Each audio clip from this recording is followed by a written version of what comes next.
Le roman La Rosa Blanca de Beethoven, lorsqu'on le lit, on imaginerait plutôt un film.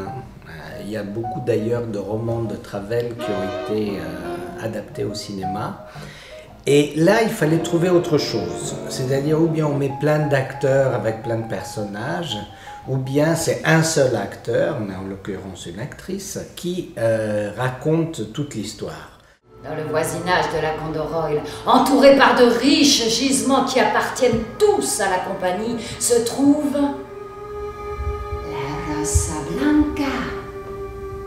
L'hacienda appartient au patron. Elle appartenait à sa famille bien avant la naissance de Christophe Colomb. L'ancêtre était un prince indien. La Condoroil veut entrer en possession de la Rosa Blanca, même au risque de provoquer une guerre entre les États-Unis et le Mexique. Ça nous importe, là. Seul le pétrole est intéressant. On a choisi plutôt ce parti pris, et à partir de ce moment, il fallait se poser la question qui est ce personnage qui raconte? Quelle est la situation dramaturgique? Et on s'est dit que ce serait bien si c'était un personnage de cabaret. Le président, Mr. Chaney Collins, est fort, c'est certain. Son seul principe de combat est la guerre faite avec les moyens les plus brutaux et la plus courte, et de ce fait la plus humaine. On a même pensé au film Cabaret, dans lequel il y a un maître de cérémonie, qui est le fil au fond de tous ces personnages qui vont être présentés. C'est en même temps un magicien, et tous sont manipulés par ce personnage Démiurge, qui est le destin, qui est l'histoire avec grand H, qui est le marché, qui est tout ça à la fois. La Condoroil a besoin d'un président doté d'une insatiable virilité, d'un esprit de conquérant. Ses fonctions exigent de la brutalité, de la vigueur, un manque absolu de scrupules et d'égards. Mr. Collins est une puissance dans l'industrie pétrolière. Il est capable, en quelques jours, d'ébranler le marché.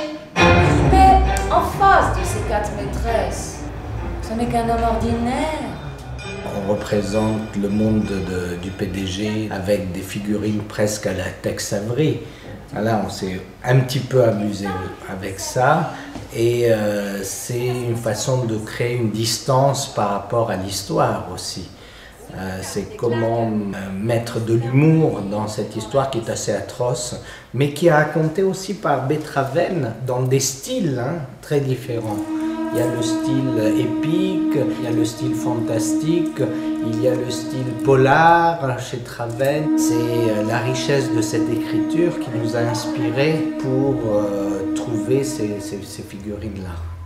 On s'efforce autant qu'on peut à soutirer de Jacinto son consentement à la vente de la Rosa Blanca. Vous voyez donc le but de votre mission, Abner. Nous apporter l'acte de vente signé. Nous avons offert à ce nègre fou de propriétaire 1 000 $ par hectare. Croyez-vous que ce mangeur de feu veuille vendre à ce prix? Il refuse. J'ai reçu les arbres fruitiers de mon père. S'il n'en avait pas planté, je n'aurais pas d'orange, de citron, de noix. C'est comme ça. Vous devez le comprendre, signor licenciado. Comment l'agent de la Condoroil pourrait-il comprendre? Lui qui n'a jamais possédé de terre, ni son père non plus. Le principe de la tragédie, ce sont les processus des comportements humains auxquels, d'une certaine manière, personne ne peut échapper. Personne n'échappe à son destin.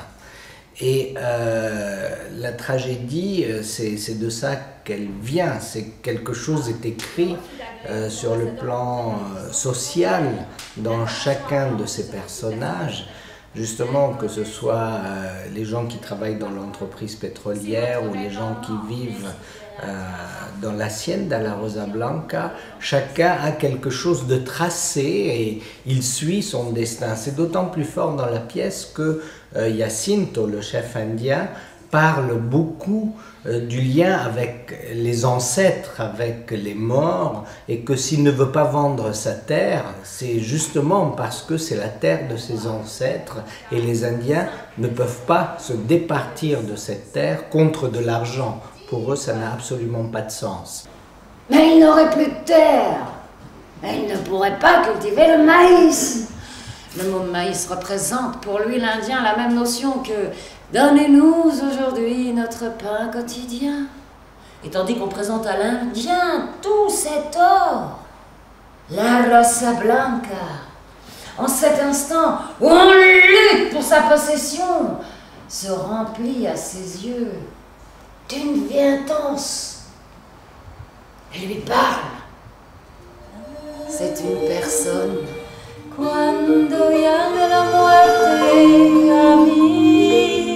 C'est la tragédie de ces Indiens qui, pour entrer d'une manière ou d'une autre dans le monde moderne, dans ce monde du progrès et de la consommation, vont devoir payer un prix extrêmement élevé. Il a vu la Rosa Blanca comme un lotissement de la Condor Oil Company, un terrain parsemé de derricks, là où jadis se dressaient les orangers et les citronniers, haltaient maintenant de lourds camions qui écrasaient sans pitié la terre des ancêtres avec leurs chenilles d'acier, la terre torturée qui s'écabrait de douleur. Partout entre Huerta, on pend, on fusille en masse les paysans, les ouvriers, les syndicalistes. Des navires pétroliers de compagnies américaines transportent dans les profondeurs de leurs cales vides des armes pour secouer le pays. Ils en repartent le ventre plein de pétrole. C'est pour ce trésor que la guerre a éclaté. C'est politique dans le sens où on décrypte un processus d'une grande violence, puisque on a beaucoup pensé aussi à la guerre en Irak. C'est presque un pays qui en envahit un autre pour exploiter ses richesses pétrolières et qui détruit tout sur son passage. Donc lorsque on répétait la pièce, c'était en pleine guerre d'Irak et on pensait beaucoup à cette situation, évidemment. Mais non, pas de sentimentalisme visant à vous impressionner, à vous donner le sentiment qu'on veut vous raconter l'histoire émouvante d'une tendre rose brisée. Disons, pour être honnête, que la Condor Oil fera en sorte que les anciens propriétaires, la famille Agnès et ses compadres, reçoivent des compensations matérielles pour la perte de leur foyer. Ajoutons pour être véridique que presque tous s'habitueront très vite à leur nouvelle vie. Ils n'auraient guère envie de changer leur nouvelle vie contre l'ancienne.